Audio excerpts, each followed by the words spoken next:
Today we talk with a well-established India hand, Iwanek, about the claims and clashes in the mountains, about the maritime claims, and also the exercise in Russia.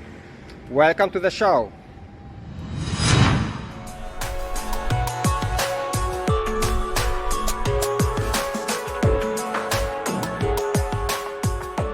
Welcome to part 2 with Iwanek.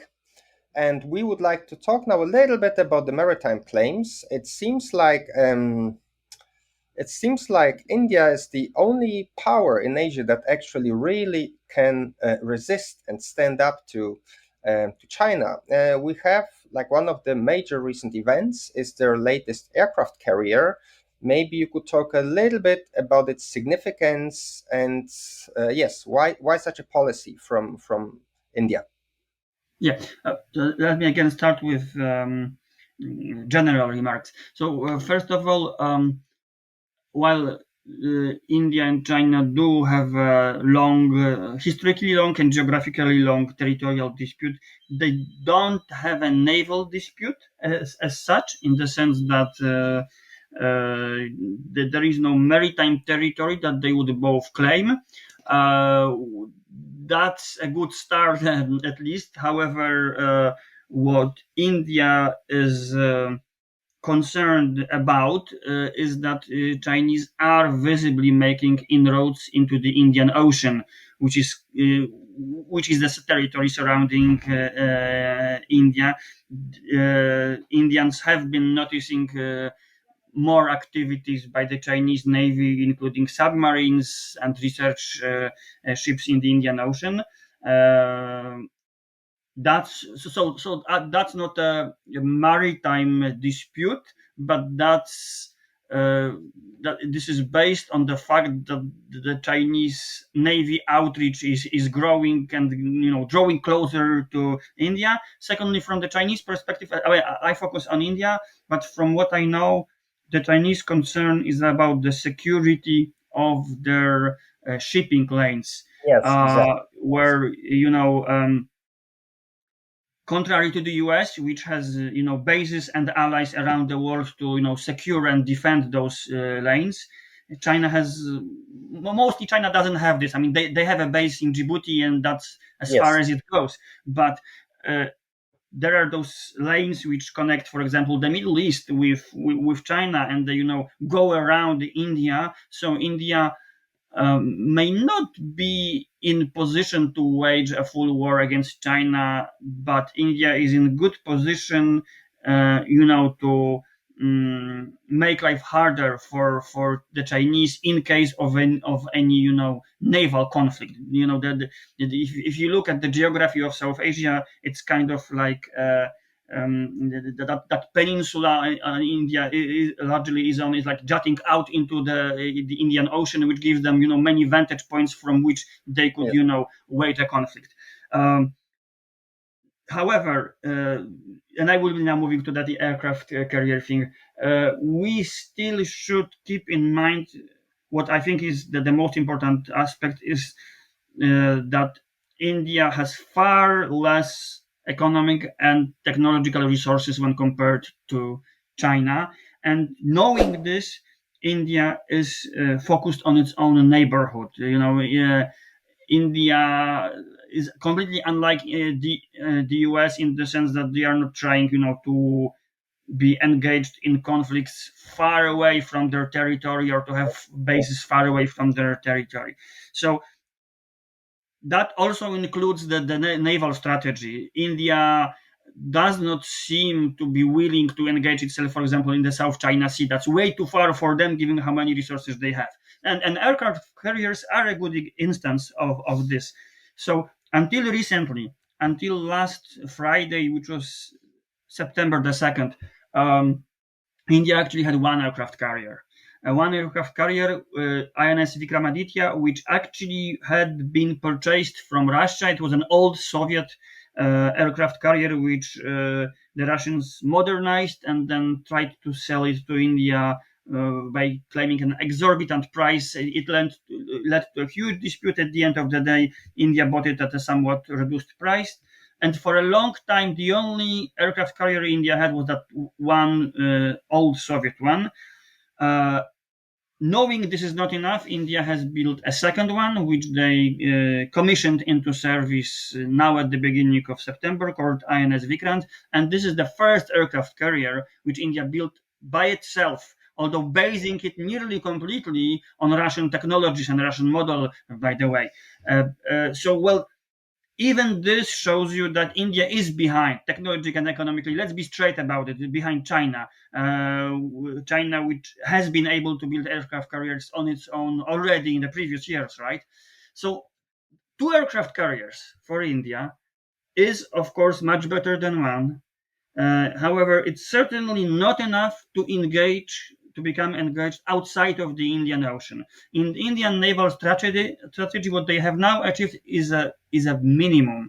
The minimum assumes that there should be one aircraft carrier operating east of India, on the waters east of India, so in the Bay of Bengal, and the other aircraft carrier should operate in the waters west of India, so in the Arabian Sea. So that's a defensive measure, not an offensive one. They are to kind of create an additional layer of security around the Indian territory rather than engage elsewhere.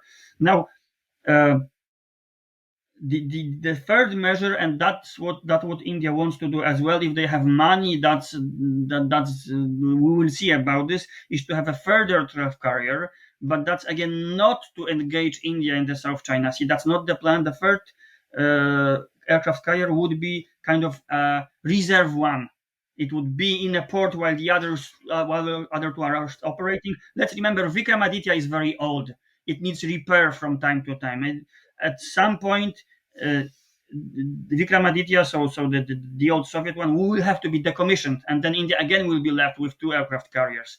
So as long as China is operating in its own, region, like in the South China Sea, and as long as the conflict is only there, in naval territories, India actually would not be a threat to China, and those aircraft carriers would be a challenge to China only if they are bold enough to move their aggressive actions into the Indian Ocean. But it seems that it's not only about what assets they have, military, navy, or aircraft. It also, I think, it's a competition to secure like the right locations or spots around the Pacific, right? The choke points where the oil is being transported and delivered. And I think in this regard, India isn't doing that bad. I mean, they're actually quite competitive, and they secured few locations and cooperation. They extended their loans and know-how to build some ports. I have a great link that I will post in the description where Mm-hmm. it explains it very very detailed. But could you maybe tell us a little bit about this competition, about the, let's say, the locations around the Pacific where they are fighting to get the best location, maybe for a military base, maybe for maintenance of their assets. Yeah. So basically, India is not controlling any choke point, but India, as I said, is geographically in a very good position to, create foment trouble for a power like China that would have to move between those choke points. As we know, one major choke point, I'm sorry, is in the Middle East, where you have to, exit the Middle East, through the Red Sea. So that's not something India is in control of. The other choke point, of course, is the Malacca Strait in Southeast Asia. Between those two, there are no, geographical choke points where land would choke the flow of commodities in the sea. However, to answer your question, what is India doing about this? Well, yes, they're doing many things. One is, of course, those aircraft carriers. The other is two main points, I would say, is India's cooperation with smaller island nations of the Indian Ocean. And thirdly, and that maybe should be said firstly, was India's cooperation with other resident powers in the Indian Oceans. Those resident powers, that would be willing to cooperate with India against China. Now, obviously, these powers are mainly the US, Japan, France. The fourth would be Australia. So that's basically what I'm listed now are the Quad countries. However, Australia, well, they are close. They are not a resident power in the Indian Ocean. The US is there. They are on Diego Garcia. They are in Djibouti. Japan is there because they are in Djibouti. France is there because, of course, they are French territories in the Indian Ocean. So, one thing which India is doing is basically sharing logistical agreements with them. In a nutshell, this means that these countries are growingly promising each other that in case something happens, they can use each other's bases. So now let's imagine a damaged U.S. ship somewhere in the middle of in the middle of the Indian Ocean, damaged because of some skirmish with China. I hope it will never happen, but I mean the military has to plan for the worst, right? Yes. So such a ship could be repaired in an Indian port. And so on and so forth. So these countries like Japan, US, and India are growingly signing deals between them, so that while they are not in technical alliance, they could use the facilities they all Yeah. have in the Indian Ocean. We can So visit other ports, like you mentioned, the French one. I think they also have a cooperation with Vietnam and Japan. So they're slowly extending the reach of their influence in the region. yeah, basically, I understand that the assumption is that none of those powers could take China in such a territory on their own, but they could create a network which, while not being a formal alliance, would be a network of cooperation that would give each player more leverage against China in case something happens. That's one important thing. And India is not only having, for example, naval exercises with the US, but India is also undertaking naval exercises with Japan and France as well. And I cannot tell you the year exactly, but since a few years back, the Indian Navy and the French Navy in the Indian Ocean are also holding joint patrolling. So something is afoot. Now, as for cooperation with the island states, that I think that's a very important aspect of Indian strategy, basically to have to convince, or let's put it straightforwardly, pressurize certain states so that India would have assets or access to assets in on smaller islands that would be close to the lanes that Chinese could be using. Uh, Actually, here India has only one achievement, which is on Mauritius. I mean, they tried to create such facilities on Seychelles, and the government of that island state was unwilling. However, when it comes to Mauritius, if I can have like 2 minutes to speak about this, um, there has been a very interesting development, which was mainly noticed by Al Jazeera among the media, that there is an airstrip being built on the North Agalega Island on Mauritius. Now, both Mauritius and India, and it has been proven that basically it's an airstrip which is being built thanks to the money provided by India. Now, both Mauritius and India claim it won't be a military base operated by India. That may be true, but at the end of the day, that doesn't matter so much, because we have to look deeper at Mauritius-India relations. Now, in Mauritius-India security relations, Mauritius is not entirely sovereign, because the head of Mauritius doesn't have a navy, but they have a what's that called formerly? They have a coast guard, and the head of the Mauritius Coast Guard is an Indian officer dispatched by India. And they are using vessels provided by India. The same goes for the head officer of the airborne unit of the Mauritius police. That's also an Indian military officer dispatched there to India. So what India is achieving here is that even if they don't have a base, they are funding certain facilities for within Mauritius that will be that will give Mauritius, technically Mauritius, not India, will be able to, control Chinese movements better. It's assumed there will be a radar there. In case something happens, there's an airstrip, so then aircraft can be, flown from there. And the main aspect of this matter is that the people responsible for running those facilities within Mauritius will be, in fact, Indian military officers. So basically, I think India's, I mean, to be, I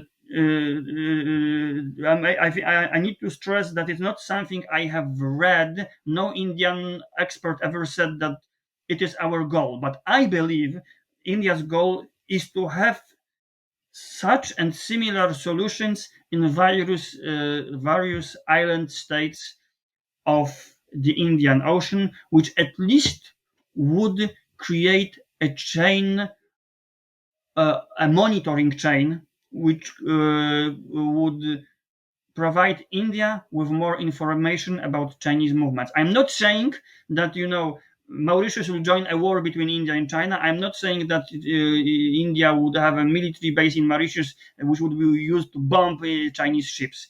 But I think what India wants to have is a chain of facilities which would mainly include radars to control the Chinese movements. So could we say that in terms of marital claims, India's situation is a little bit better? They have a little bit more of an advantage than in the Himalayas. Certainly so, and well, the main reason for this being is that they are, when it comes to naval routes, they are very far from China. So here, China is at a much greater risk to fight with India. Well, uh, having limited resources for India means they will not involve themselves close to China, not in the seas close to China. So the only way for a naval conflict to occur between Beijing and New Delhi that way would be when China brings its forces close to India, where India would be at an advantage. So that will only happen if China becomes bold enough to engage themselves. So I mean, they would be foolish to do so, but they may. Land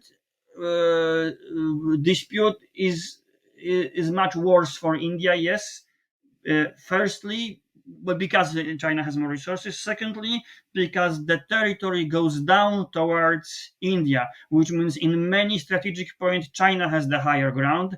Thirdly, all of this looks much worse when we remember that both sides have nuclear weapons. I mean, the fact that India has them as well acts as a very huge deterrent, the crucial deterrent. However, the missile technology and everything around it is much more advanced in China than it is in India.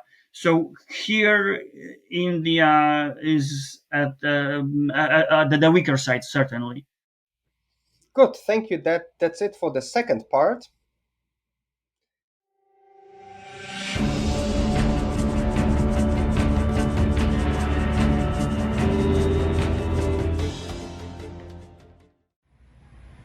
Thank you for watching the video.